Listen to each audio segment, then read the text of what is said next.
지금까지 쭉 진행되어 왔던 이재명의 사법 리스크에는 한 가지 공통점이 있는데요. 바로 모든 내용들이 영화 같다라는 겁니다.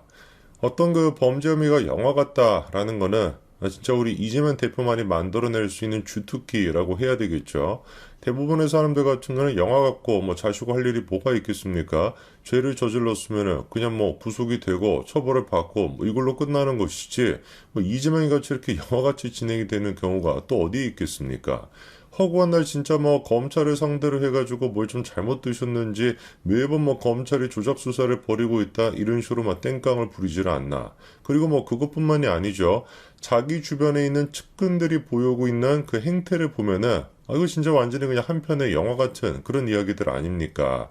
제일 가까웠던 사람이 배신하고 그리고 또 뭔가 결정적인 역할을 할 수 있는 사람이 안타까운 선택을 해가지고 세상을 떠나버리고 그것도 무려 4번이나 그런 일이 있었고 별의별 일들이 많다 보니까 참 이재명 대표의 범죄 혐의는 한마디로 진짜 영화 같다라고 얘기할 수 있는데 지금 이제 논란이 되고 있는 대북사업 이화영 씨와 연관이 되어 있는 대북 사업 또한 마찬가지로 한편의 진짜 영화가 지금 만들어지고 있는 상황입니다.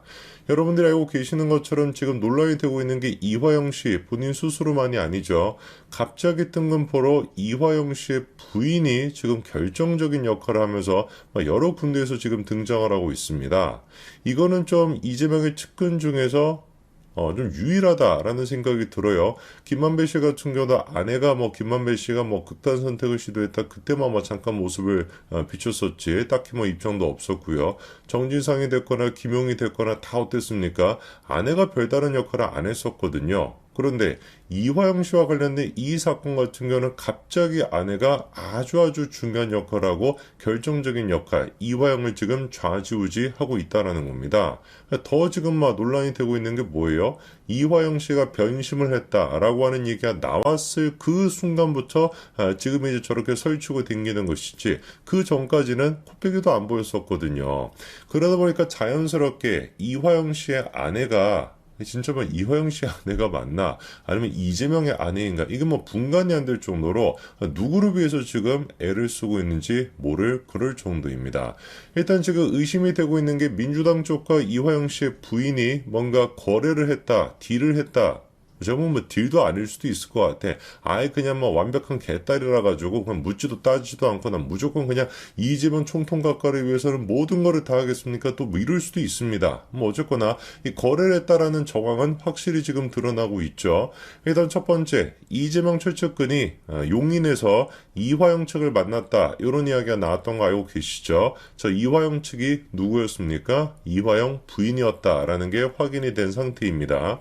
그리고 이화영 씨의 부인이 저렇게 이재명 최측근과 만나고 난 뒤에 바로 했던 게 뭐예요? 그쵸? 민주당에 탄원서를 제출을 했던 겁니다.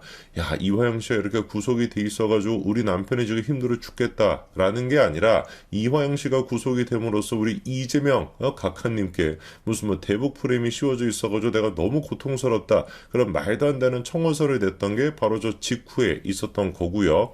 그리고 그 탄원서 같은 것이 공개됐던 날 이 아내가 또 누구를 찾아갔습니까? 이화영 씨를 직접 찾아갔습니다. 그리고 이화영 씨를 만나고 난 뒤에 한 이틀 정도 시간이 지나고 이화영 씨가 잡힌문을 통해서 검찰이 지금 얘기하고 있는 거 언론 보도가 되고 있는 게 사실이 아니다. 이런 식으로 다시 한번 입장을 번복했던 것이죠.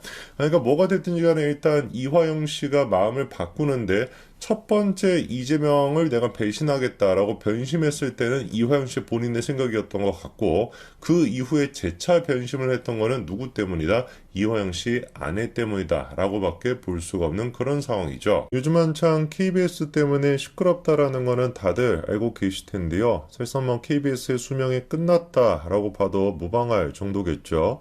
수신료가 분리징수가 된다라는 게 확정이 되는 수준을 넘어가지고 이미 시행이 되고 있다 보니까 KBS가 자체적으로 판단해도 예산을 우리가 반강제적으로 징수할 때에 비해 가지고 3분의 1 정도밖에 못 거둘 것이다. 이런 지금 평가가 나오고 있지 않습니까? 그거는 바꿔 얘기해서 KBS가 원래는 자기들의 능력이 3분의 1 수준밖에 안 됐던 것인데 그거를 3배 가까이나 부풀려 왔다라고밖에 볼 수가 없는 것이죠. 쥐들이 자기들이 보기에도 정정당당하게 시장 논리에 따라 가지고 어떤 그 방송의 뭐 품질이나 이런 걸로 방송 컨텐츠로 승부를 본다면은 3분의 1 수준으로 떨어질 것이다. 자기들이 그렇게 실토하고 있으니까 뭐 다른 얘기 할 게 있겠습니까? 본인들이 보기에도 자기들의 능력이 없다라는 거겠죠. 그러면 지금이라도 KBS가 뭔가 뭐 영국의 BBC처럼 그렇게 이제 좀 존경받는 공영방송이 되기 위해서라는 뼈를 깎는 그런 혁신을 해도 모자랄 판인데 아직도 KBS가 어떻게 된 게 정신을 못 차리고 있는 것 같습니다. 여러분 아시는지 모르겠는데요. KBS의 그 대표적인 시사 프로그램 중에 추정 60분이라는 게 있죠. 추정 60분이 마지막 방송을 했었습니다. 그게 이제 언제였냐면은 2019년도에 마지막 방송을 했었어요. 근데 이제 그 8월 달에 마지막 방송을 끝내고 난 뒤에 별별 이제 그 소식이 없다가 갑자기 최근 들어가지고 다시 부활을 했습니다. 근데 하필이면 그게 부활한 시점이 언제라는 거예요. KBS에 대해 가지고 분리징수를 할 것이다. 이런 논란이 커지다 보니까 갑자기 이제 부활을 했는데 그러다 보니까 우리가 좀 의문이 드는 거겠죠. 얘네들이 왜 다시 부활을 했을까? 가만히 있으면 될 것 같은데 왜 부활을 할까? 뭔가 KBS에 대해 가지고 정부가 압박을 한다라고 인식을 하고 그거에 대한 대응으로 맞받아치기 위해 가지고 또다시 어떤 선동을 하기 위한 목적이 있는 거 아닐까라는 우리가 의심이 들 수밖에 없는데 그 의심이 확증으로 지금 되고 있습니다. 여러분 그 정범진 교수님 다 알고 계시죠? 후쿠시마 처리수 문제에 대해서 정확하게 팩트로 진짜 뭐 좌익들을 물리치고 계시는 그런 분인데 그 주진우 또한 마찬가지로 완벽하게 제압을 했었는데요. 근데 이제 그 정범진 교수가 이번에 칼럼을 하나 쓰셨습니다. 그 칼럼을 제가 좀 소개시켜 드리고자 하는데, 칼럼의 주제가 다른 게 아니라 그 추정 60분에 대한 얘기예요. 그러니까, 다시 부활한 추정 60분이 하필이면 첫 번째 주제, 부활한 첫 번째 주제로 뭐를 꼽았냐? 이 후쿠시마 처리수 문제에 대해 가지고 꼽은 겁니다. 근데 이미 딱 사진만 보더라도 얼마나 선동을 하겠다고 작정을 했는지 알 수가 있죠. 오염수 방류 임박 이렇게 딱 적어 놓지 않았습니까? 후쿠시마는 오염수가 아니라 처리수입니다. 그게 이제 국제사회가 인정한 표현인 것인데 끝까지 진짜 KBS가 정신을 못 차리고 후쿠시마 처리수가 아니라 오염수라고 쓰고 있죠. 방송 내용은 뭐 우리가 뭐 볼 것도 없고요. 정확하게 일단 정범률 교수가 뭐라고 이 추정 60분에 대해 가지고 지적을 하고 있는지 한번 봐야 될 것 같습니다. 편파 방송하려고 돌아온 추정 60분 이렇게 지금 얘기하고 계시는데 정범률 교수님도 오랜만에 이제 그 부활하다 보니까 기대가 있으셨나 봅니다. 그래서 열심히 보셨대요. 그리고 실망했고 후회했대요. 중립적으로 방송한다라는 말은 애초에 믿지 말았어야 했다. 그럼 왜 편파 방송이라고 하는지 정확하게 이유를 좀 들어보겠다라고 얘기하고 계십니다.